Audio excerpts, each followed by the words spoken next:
हम इतना ज्यादा मोह बंधन में हैं, इतना ज्यादा फंसे हुए संसार में। महाराज जी कहा करते थे, हमारे मन मुताबिक सुई भी अगर ना हिले तो हम संसार में दुखी हो जाते हैं। अगर हमारी इच्छा अनुरूप एक लेश मात्र भी चीज ना हो तो हम कष्ट में आ जाते हैं। तो ऐसे जीवन में जहां हमने भक्ति को स्वार्थ समझा है, संत आते हैं चिताने के लिए कि भाई ये भक्ति मत जानो, इसको भक्ति मत कहो, अपने आप को बिल्कुल भी धोखा मत दो, इसको सिर्फ संसार में भोगों की संज्ञा दी गई है, जहां हम मन करके संसार में भगवान को पूजते हैं। तो वो जीव भाग्यशाली हैं जिन्होंने पहले समय दे करके धर्म को समझा है, जिन्होंने समय दे करके आध्यात्म को समझा है, गुरुमत को जाना है। गुरुमत क्या है, आध्यात्म धर्म क्या है कि हमने उस परमात्मा को कभी भी शरीर से पाने का रास्ता नहीं खोज पाना है। शरीर से वो भगवान नहीं मिलेगा, वो जब भी मिलेगा आपको आपके अंदर उस प्रभु के साथ जुड़ जाने से मिलेगा। एक बहुत बड़े संत हुए गोरखपुर में, गुरु गोरखनाथ जी हुए, आज से कई सौ वर्ष पहले उनके गुरु थे गुरु मसिंदर नाथ जी। जब गुरु गोरखनाथ जी अपने गुरु जी के पास गए तो उन्होंने पूछा है कि गुरु जी मुझे रास्ता बताओ। तो जो है उनके गुरु जी कहने लगे, बंगला अजब बना दरवेश जामे नारायण दरवेश। ये जो तुम्हारा शरीर है इसको तुम अपने हार्ड मास का शरीर मत जानो, ये उस परमात्मा का महल है। परमात्मा ने अपना घर तुम्हें सौंपा है कि तुम इस शरीर में, इस शरीर से उस परमात्मा की भक्ति कर लेते। कहते हैं इसके अंदर भक्ति कैसी होगी?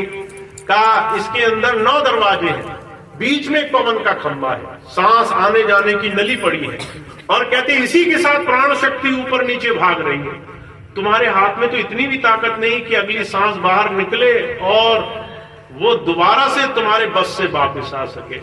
अभी 2-4 साल पहले कोविड का, कोरोना का ऐसा समय आया, लोग रात को सोए, सुबह पता ही नहीं चला कि सांस आएगी कि नहीं आएगी। लोग कहते थे कि हमने तो अपने बुढ़ापे तक का सामान रखा है, बैंक बैलेंस रखा है। बरेली में मुझे 2 ऐसे लोग मिले, दोनों डॉक्टर थे, पति और पत्नी। दोनों ने खूब पैसा जोड़ा और पैसा जोड़ करके बुढ़ापे का खूब सामान इकट्ठा किया। पत्नी को कोविड हुआ, रोग लगा, पत्नी ने जो है डॉक्टर के पास ले जाते पति जो है वो 1-2 घंटा साथ रहा होगा। पत्नी वहां अस्पताल पहुंची, उसको भर्ती किया गया, पता चला उस आदमी को भी हो गया, वो भी रोगी हो गया इतनी देर में, और 7 दिन के अंदर दोनों पति पत्नी दोनों ही शरीर पूरा कर गए, दोनों ही शांत हो गए। हुजूर कहा करते थे तुम्हें तो ये भी नहीं मालूम तुम्हारी ये सांस जो बाहर जा रही है लौट के आएगी कि नहीं आएगी, अभी गई और अभी चली गई, वापस आने का भी तुम्हें एहसास नहीं। तो गुरु मसिंदर नाथ जी कह रहे हैं, कहते शरीर का सम्मान करो, इस शरीर में बैठी उस प्राण शक्ति का सम्मान करो, इसके अंदर बैठे मालिक ने जो काम दिया है उसका सम्मान करो। और कैसे करोगे? कहते इस शरीर को मंदिर की तरह इसको सही तरीके से उपयोग में लाओ। जब आप मंदिर जाते हैं तो वहां कूड़ा कचरा नहीं फेंकते, जब आप मंदिर जाते हैं तो उसे गंदा नहीं रहने देते। जब ठाकुर जी की पूजा करना चाहते हैं तो पैसे निला धुला कर उसको साफ करके उसको खूब सुंदर बना करके तब वहां पर फूल चढ़ाते हैं। हुजूर कहा करते थे ऐसे ही तुम्हें इस शरीर रूपी हर मंदिर को साफ सुथरा रखना है। इस शरीर को तुम ऐसे रखो जैसे परमात्मा ने तुम्हें धरोहर दी है। इसमें न गलत आहार दो, न गलत विचार दो, इसमें थोड़ा समय बचाओ जो चिंताओं से, सिर्फ भोगों से, सिर्फ लेन देन से अलग हट करके उस मालिक का शुक्राना अदा करो। अभी एक बहन एक शब्द पढ़ रही थी, शुक्र करा, मैं बड़ी देर तक सुनता रहा। उन्होंने इतने छंद गा दिए, उसमें कितनी कितनी चीजों के लिए वो शुक्र मना रही थी, सांस, शरीर, प्राण, लेना देना, दुनिया की हर चीज। जब हम अपने लिए सोचेंगे कि हे भगवान, हे प्रभु, हम शुक्र मनाते हैं तो हमें एक चीज नहीं याद आएगी कि हम किस चीज के लिए शुक्र मनाएं। हमें तो कुछ मिला ही नहीं, हमारे जीवन में कुछ हुआ ही नहीं। हुजूर कहा करते थे ये हमारी मन की वृत्ति है। तो इस मन की वृत्ति को बदलने का नाम भक्ति है। अपने जीवन में खुद ये महसूस करना कि आखिर में उस परमात्मा ने हमें दिया क्या है, उसके लिए शुक्र मनाना, ये भक्ति है। अपने इस शरीर में उस मालिक की याद रोज रोज बनाने के लिए समय निकालना उसकी भक्ति है। तो हमारे स्वामी जी महाराज एक ही बात कहते हैं, आपको बहुत लंबे चौड़े कई कई वर्षों का हिसाब नहीं रखना है, हर रोज बस एक दिन का हिसाब रखो, आज का हिसाब रखो। आधा दिन गुजर गया, 1 बज गया, अब आधा दिन बचा है। उस आधे दिन में ऐसा क्या कर सकते हैं जिससे हमारा एक जीवन का एक कम से कम काम ऐसा हो जाए जिसमें हम ये मान लें कि हमने उस मालिक को सच्चे दिल से याद किया। तो आधे दिन में कहीं भी फुर्सत मिल जाए। हमारे स्वामी जी महाराज कहा करते थे, चलते फिरते उठते बैठते तुम तो कहीं भी याद कर सकते हो। तुम्हें तो ये जरूरत भी नहीं है कि तुम्हें मंदिर में, अयोध्या में, द्वारका में किसी खास जगह जाकर ही भक्ति करने को मिलेगी। तुम 2 मिनट आंखें बंद करो, याद करना शुरू करो, एक क्षण के लिए दुनिया से ख्याल हटेगा और तुम्हारा काम बन जाएगा। गोस्वामी जी कहते हैं, एक घड़ी आधी से पुनियाद, तुलसी संगत साध की हरे कोट अपराध। आधा दिन बचा है, 2-2, 4-4, 5-5 मिनट इधर उधर जहां फुर्सत मिले आंखें बंद कर लिया करो और आंखें बंद करके देखो किस चीज का शुक्र मना सकते हो आज के लिए। आज ऐसे तुम्हारे जीवन में क्या हुआ जिसके लिए तुम भगवान को कह सकते हो कि हे प्रभु शुक्र है मेरी सांसें आ रही हैं, हे प्रभु शुक्र है बड़े प्रेमी लोग मिले हुए हैं, हे शुक्र है प्रभु तुम्हारे इस जीवन में बहुत सारी चीजों से मेरे जीवन में ध्यान याद तुम्हारी बनी हुई है। तो जो कहा करते थे, हर रोज एक छोटा सा काम ऐसा करते चलो जिससे याद बनी रहे। और अगर आपने 2-2, 4-4, 5-5 मिनट का ऐसे ऐसे ध्यान जोड़ लिया, आपने चलते फिरते उठते बैठते नाम का सिमरन कर लिया, आपने कोई भी काम करते हो याद कर ली, तो आपके जीवन में गुरु नाम इकट्ठा हो जाएगा। आपके जीवन में गुरु नाम से आपका जीवन अंतर से सही मायनों में संपन्न होने लग जाएगा। मुझे अच्छे से याद है, स्वामी जी के साथ एक बार एक घटना हुई।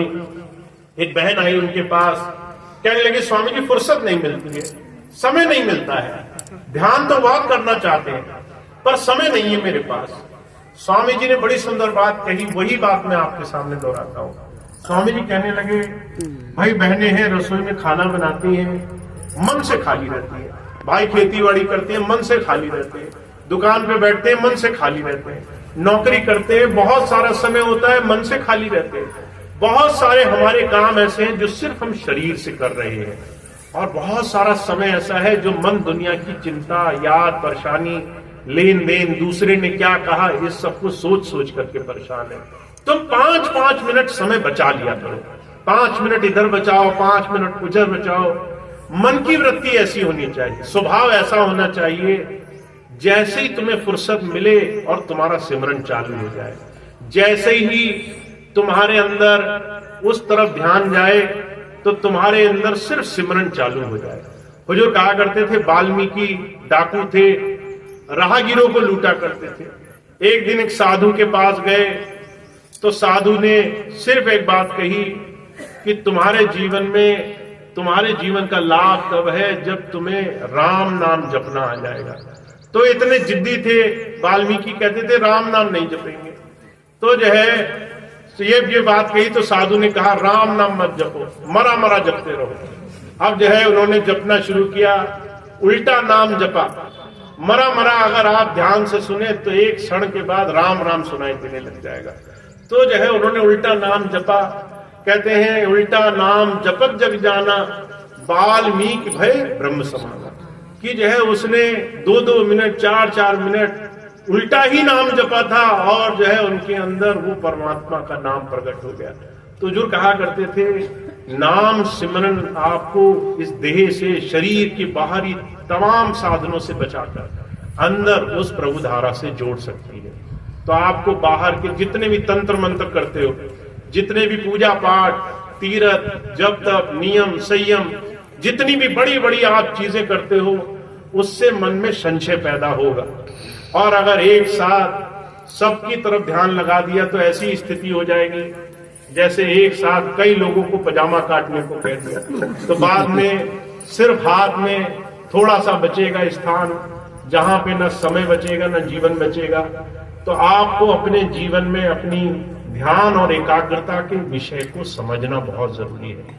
तो सिर्फ एक में आस्था लाओ, एक में ध्यान टिकाओ, एक में अपनी प्रीति रखो, उसी में अपनी भक्ति रखो।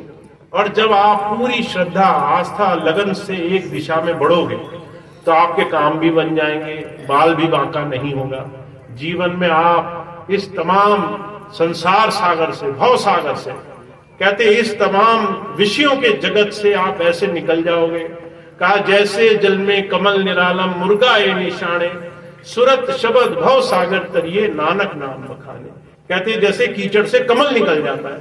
कमल आप देखें वो कीचड़ में ही उगता है, पर जो है कीचड़ में उगने के बाद भी कमल को सबसे सुंदर पुष्प की व्याख्यान दिया गया कि सबसे सुंदर पुष्प है, क्योंकि वो कमल का असर नहीं, वो कीचड़ का असर नहीं लेता। तो कहते ऐसे ही हमें और आपको जीवन ऐसे जीना है कि हम संसार में रहें पर आस्था एक प्रभु में रहे, और ऐसी अटूट भक्ति हो, ऐसी अटूट आस्था हो कि उस एक ही भक्ति से हमारे जीवन में सारे काम हो जाए। तो ऐसा भक्ति, ऐसा नाम, ऐसे जीवन में उस मालिक की याद कमाई जाए जिससे जीवन सार्थक हो, भ्रम कटे, बार बार लोगों के सताए हुए, बार बार लोगों के बताए हुए दुख जंजाल से हम बचें। तो उसके लिए आपको जीवन में सिर्फ अपने जीवन को ऐसे महापुरुषों के आदर्श से, ध्यान साधना से जोड़ना आ जाना चाहिए। तो आपके पास एक छोटी सी युक्ति है, हर रोज का ध्यान रखो, हर दिन का हिसाब हर दिन कर लिया करो। आज जो कमाया वही अपना है, जो हमने 10 साल कमाया वो तो हमारे हाथ से निकल गया। जितना आज किया बस उसी पे हमारा ध्यान होना चाहिए। अगर आज शुक्राना किया, अगर आज नाम लिया, अगर आज ध्यान जोड़ा, अगर आज भक्ति करी, अगर आज थोड़ा भजन किया तो हमने कुछ किया। और अगर आज नहीं किया तो कल के किए का कुछ नहीं है, फिर उसका कोई फायदा नहीं है। तो आज पे ध्यान रखो, आज पे नजर रखो। जीवन तभी सुखमय, तभी जीवन में उस प्रभु नाम की आस्था जगेगी। तो इतनी बात कह के मैं अपनी बात समाप्त करता हूँ। स्वामी जी की थोड़ी सी बात थी, आपकी सेवा में रखी। अब इतनी बात कह के आज का सत्संग कार्यक्रम समाप्त होगा। सभी भाई बहनों का बहुत बहुत धन्यवाद है कि वो अपने जीवन में नाम की कमाई से, जीवन में गुरु नाम से जुड़ करके जीवन का लाभ उठा रहे हैं। आगे भी खूब सत्संग से जुड़े रहेंगे। एक दो सूचनाएं मैं आपको बता दूं। पिछले 3-4 दिन से राजस्थान का कार्यक्रम चल रहा है, जिसमें हैनौदा, अजमेर, आज तीसरा दिन बरसावा का है। कल जयपुर आश्रम में, स्वामी जी महाराज का जो आश्रम है जयपुर में, वहां पर